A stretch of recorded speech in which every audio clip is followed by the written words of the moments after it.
Do you want to know how anybody can get on a national podium?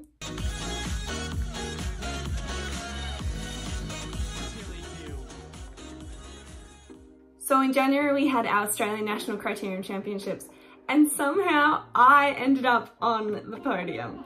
So I thought it'd be really interesting to go back, have a look at how the heck that happened. Pretty much let you know how, if it's your goal to be on a national podium, it's not that hard. Just do what I did. Before we get into the race, I want to talk about the competition I was up against.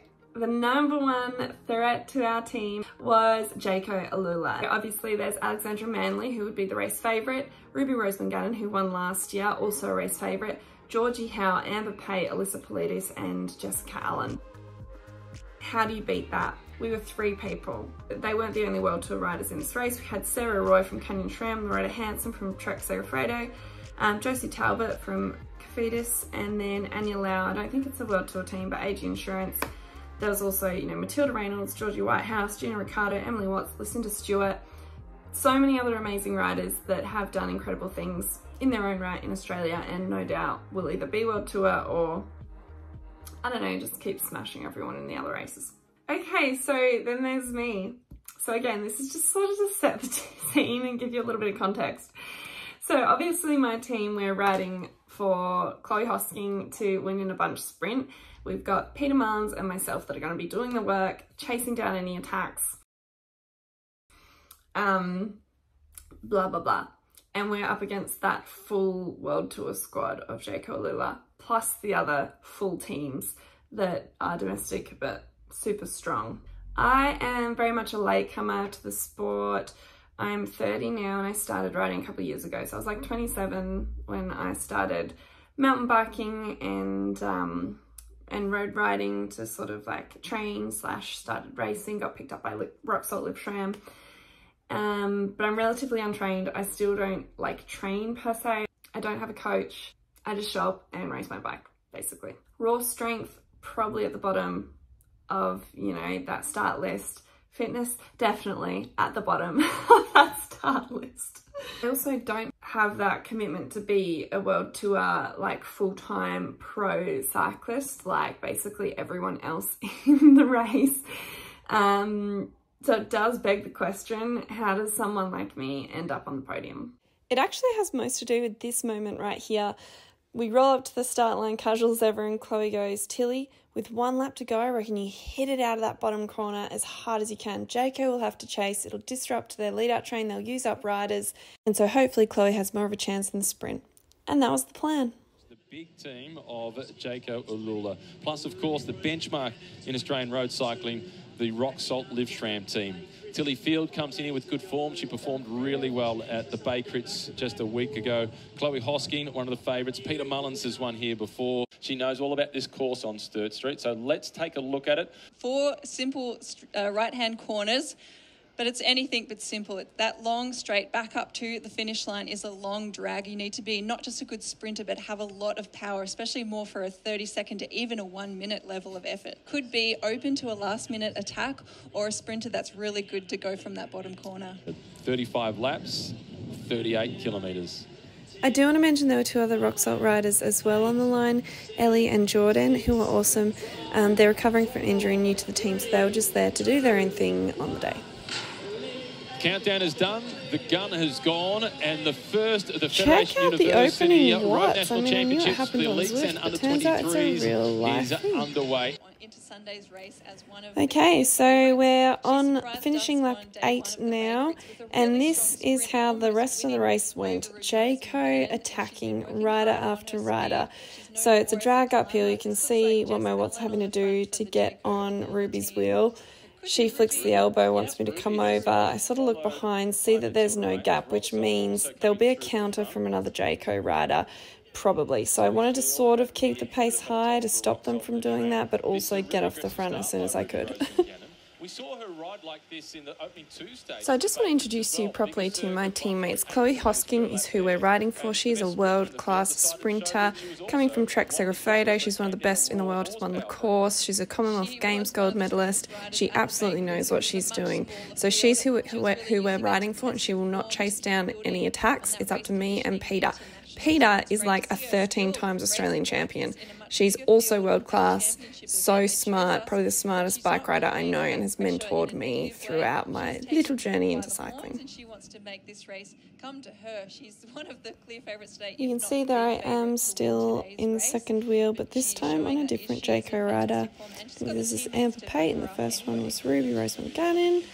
Go around the corner and just check out the watts that we have to punch out of this corner every lap. 23 category a few times, a couple of near misses in the elites, but she got the win last year in the elite category.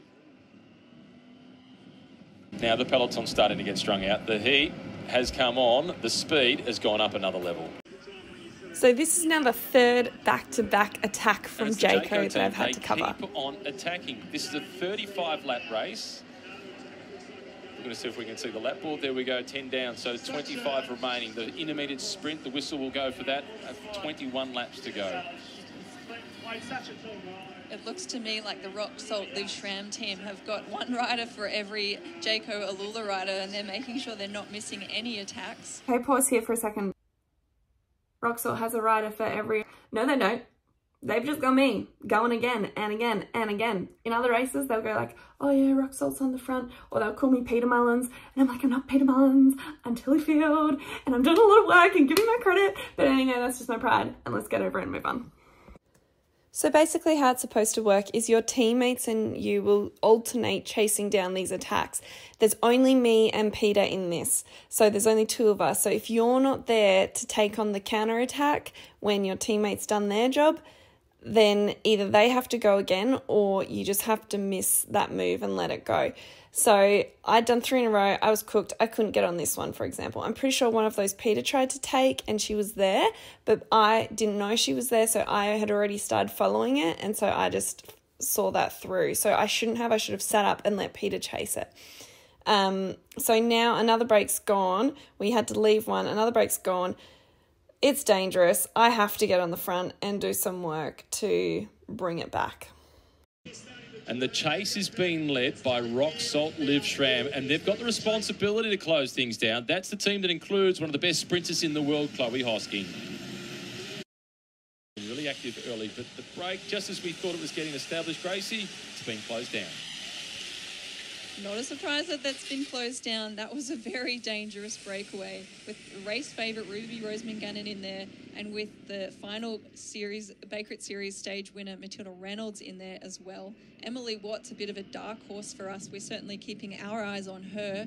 I think she was pretty happy to be in that group for a little bit longer. And she's deceptively fast. Another counter-attack from Jayco. I'm on the wheel, but I cannot be because this is hurting too much. I flick my elbow for Loretta Hanson to come around, and sure enough, Peter is 2 wheels back. So I knew that I couldn't do any more work or I wouldn't be able to do my job at the end of the race. Essentially, I had to drop back, sit in, and Peter knows what she's doing. She's moved up, ready to take on some work so that I don't have to. So here she is following another attack. The counter once that one didn't get away. Bunch sprint. Again, another attack going from the right from the Jayco Alula team. It looked like the figure of Jessica Allen, who has won this race before. Okay, fast forward 4 laps. Peter has been doing a fantastic job of covering things. I've recovered a bit, so it's now my time to start making sure I'm getting on these moves. So this one, I couldn't tell if it was a Jayco rider or that Knights of Suburbia rider that instigated this. Could be Courtney Sherwell there, she's super strong. But either way, I'm coming up from the left. I wasn't in a great position, but I'm making my way up following Loretta and getting on that wheel. Anyways, always interesting to see how many watts you have to push coming out of a corner. Like, getting above 400 watts is a lot. And it's downhill too, so it just goes to show the momentum you lose and then just like the pressure's put on. I just want to point out that my lap counter in the bottom right skips a lap here, so it now becomes incorrect. On the downhill, the back straight, this is where you want to move up because the watts are lower and you can move up with less effort like Peter is doing. Okay, so this is the next lap and I'm chasing down a move. I think they've already turned the corner, which you'll see when we go up the straight. So I'm trying to claw them back. Instigating any breakaways at all, Gracie. They look to me as if they're all in for Chloe Hosking in a sprint finish.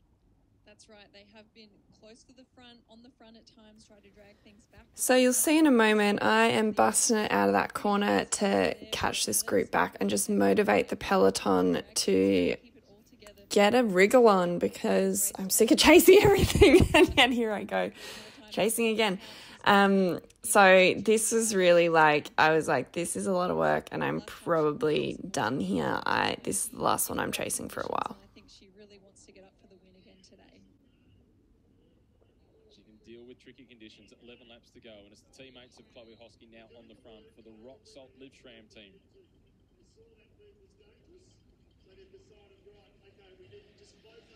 And they will be closed down when they head down the back straight. Tilly Field it was, doing the job for Rock Salt Liv Schram. Wasn't she strong at the Baker? It's really impressive, right? Tilly Field did a really good job on the final day of the Bay Crits. She got herself into that move before that lap to the field very quickly, but then she was riding very maturely in those last few laps as they played cat and mouse. She didn't attack too early. She fought right to the end and was third to Matilda Reynolds and Valentina Scandalara. So I think she's doing a very good job today in support of her Rock Salt teammates. I'd say she also would be keen to get in a breakaway today, but I think their plan A is for Chloe Hosking. Yeah, their plan may not allow her the freedom to do so. Okay, so they totally just made up for the whole never saying my name thing. Know how I intentionally leave this attack because I know that it will cook me too badly, and so I rely on Peter, who's on the other side of the peloton, to close it down. Either that or it has to go unchased, because I can't risk not having what I need to have in a few laps' time.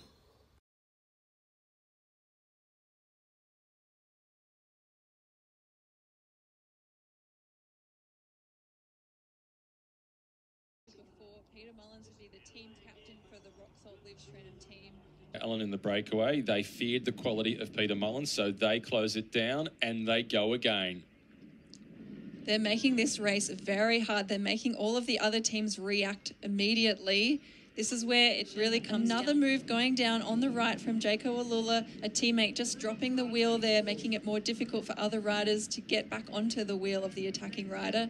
It looks like Alyssa Polides again. She has also been super active in this race so far. They bring one back, they have to chase another. Georgia Howard is, in fact, this time who's going on the attack. The new signing for the Jaco team. Peter is doing a tremendous amount of work here. She knows she needs to, because she would know that I have done too much and I need to recover to be able to have something in me for that attack towards the very, very end of the race. So I'm sitting in and Peter is just chasing and chasing and chasing.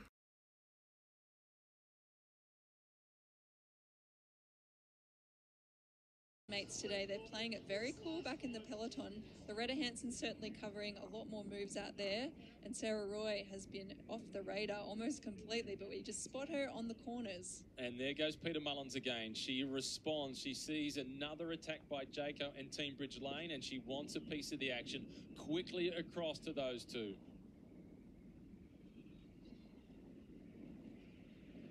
You wouldn't fancy yourself in a contest of bike IQ against Peter Mullins. At least I certainly would. She is brilliant.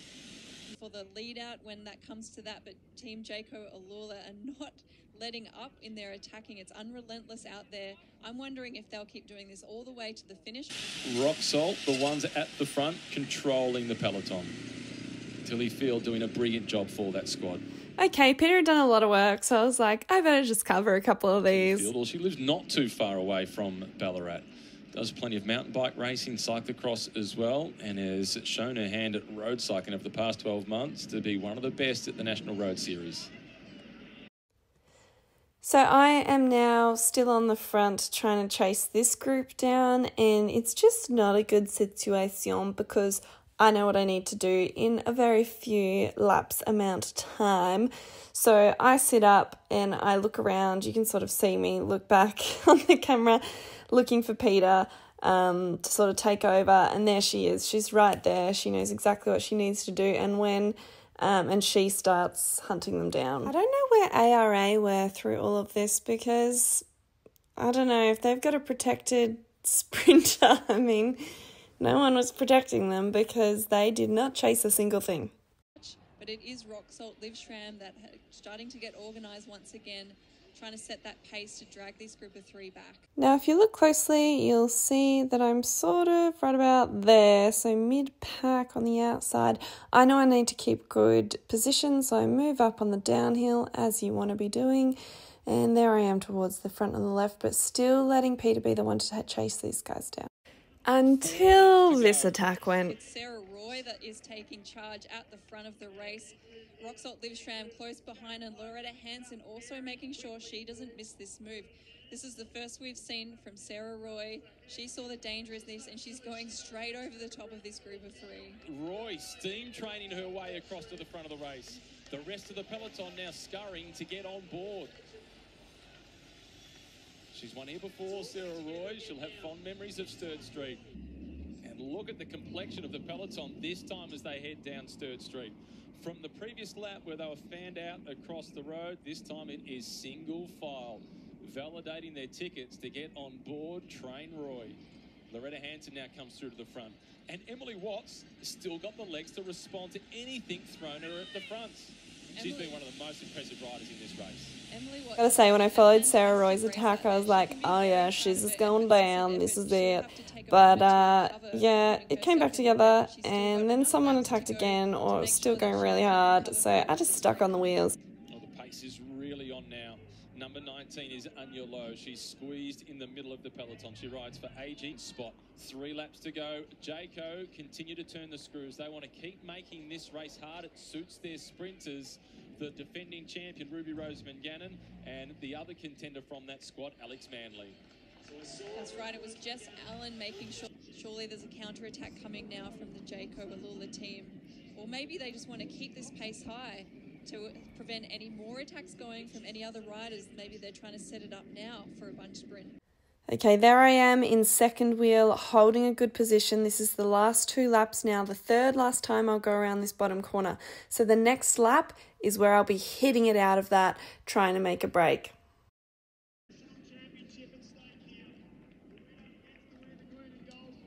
Number 14 up towards the front. That is Matilda Field, or Tilly Field from Rock Salt Livstram. They're working for Chloe Hosking, looking for her. She wears number 16. The 2-lap board is out, and the jostle for position is on. So I'm just going to play out these last 2 laps in full, because this is where all the excitement was. When I get down to that second last corner where I hit it, I'm going to talk you through what I'm thinking. Favourites if they find themselves going into the breakaways. She's favouring herself in a bunch sprint situation, though. She didn't want to be an aggressor today. She doesn't have any teammates out there. We thought Rachel Naylor might be in the race, but she's won out today. She's been playing it patient and cool, much like the other riders without teammates in Sarah Roy and Loretta Hanson. It's really difficult to make sure that you're playing that poker game out there when you don't have any teammates around you, but Josie has done a great job, and she's putting herself here. I'm just thinking, this is where we want to be. Second wheel, we need to stay here. No one can come around. Stay in second wheel, stay in second wheel, get around this corner, and then it's time to go. Okay, I come around this corner, so many Jayco around me, but I'm like, doesn't matter, I just gotta go, I gotta hit it, I gotta go so hard, I have to snap off this group. So I do, I am giving it every little watt that I have left in my legs and sprinting to this line as if it is my finish line. I look behind, I know I've got a Jayco rider on me, but we've got a gap, so that's all that matters, and I just need to keep driving it and stay away as long as I possibly can. Georgia Howell looks like the rider from Jayco. They're about to hear the bell, and the big attack is on. Tilly Field once again, it is Tilly Field who's gone off the front. She was part of the group who lapped the field in the final stage of the Bay Crits just a couple of days ago. This moment right here, I was cooked, and when I stopped pedaling my legs to freewheel through the corner, like every part of my body felt what I'd just done, and the oxygen was like battling to get into my lungs. It was intense. And then we come onto this back straight, and I flick the elbow, just praying that she's going to take a turn because I had nothing left in me.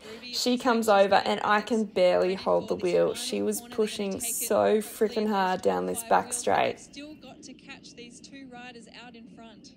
This is a huge performance.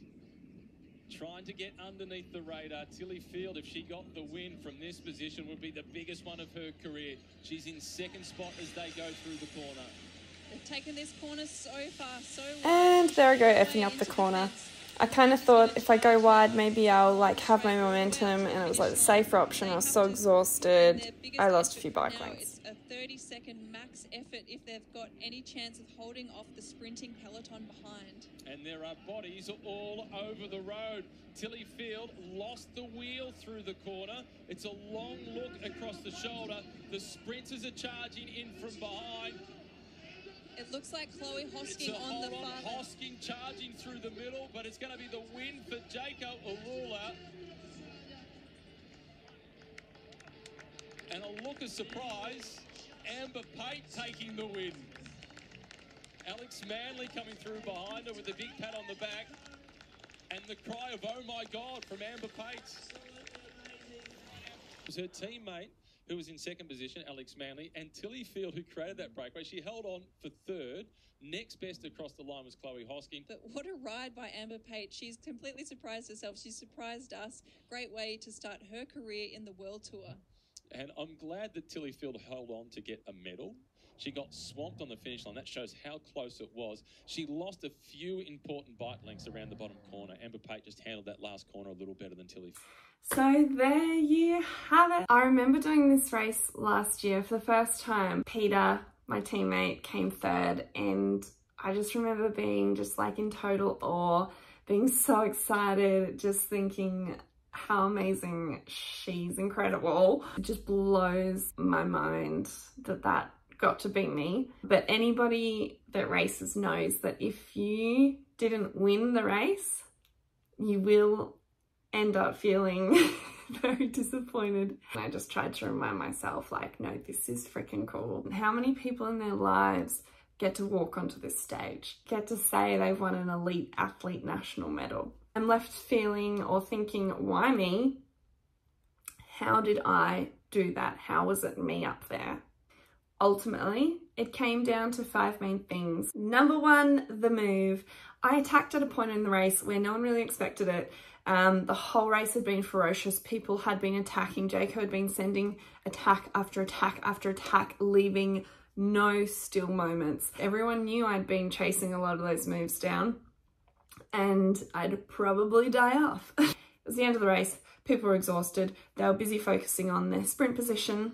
No one was really ready or committed to following my attack. Besides the one rider who had nothing to lose and was there in the position to get on my wheel really quickly. So that's why I ended up with one other rider. Which brings me to number 2. If I had braken alone without that Jaco rider, I would not have made it to the line. I would have been caught in the back straight, and it would be up to Chloe to sprint for the line in the bunch sprint, as was the plan. But because I broke with someone super strong, they pulled a turn down the back straight. I could barely hold their wheel, it was so strong, and we made it to the line. Okay, number 3, one of the biggest things, and one of the things that anyone can do and learn, and that is racing well throughout the race, being intuitive, knowing when to follow attacks and when not to, and yeah, just like saving any energy you can when it doesn't have to be spent. I would stay in good position. I would always be on a wheel. If I could sense, if I wasn't right there to be on it, I would wait for someone else to chase, even if I sort of like chickened, or whatever you want to call it. I don't know, there's just things you can do to make people do the work for you. And I would do that as much as possible. Sometimes it's inevitable. You just got to chase it down and get on it. So I did that when I felt I had to. Okay, 4th, I'm giving myself a little bit of credit and just acknowledging that when I attacked freaking hard. Like, that is the second last lap of the race, and I was putting out watts higher than I'd done in the entire race. So I had played it smart to have that energy left in me. But yeah, it was a freaking hard attack, and I might not be the strongest or fittest rider, but I do have some go. Like, I don't know. So yes, it was a strong attack, and you'd be using a lot of bickies to follow me. Yeah. Number 5 is also something I'm proud of. and that is ability to suffer. I might not have the physiological capability of the other riders, but what I lack in training, I make up for in my mental game. I know how to hurt a lot. That ability to get more out of my body than it's actually willing to give me, that sees me pull off what I need to on race day. Like I did this day, more or less. Didn't quite get there. Let's blame the training for that though. So there you go, get out there and get yourselves onto some national podiums, people. I hope that that gives you the confidence to know that whatever you're lacking, you can make up for it in other ways. I.e., if you are lacking being the fittest, being the strongest, if you're lacking training, it's not an excuse. You gotta be in it, know how to suffer, and you just gotta race smart. The world's your oyster. Go get it.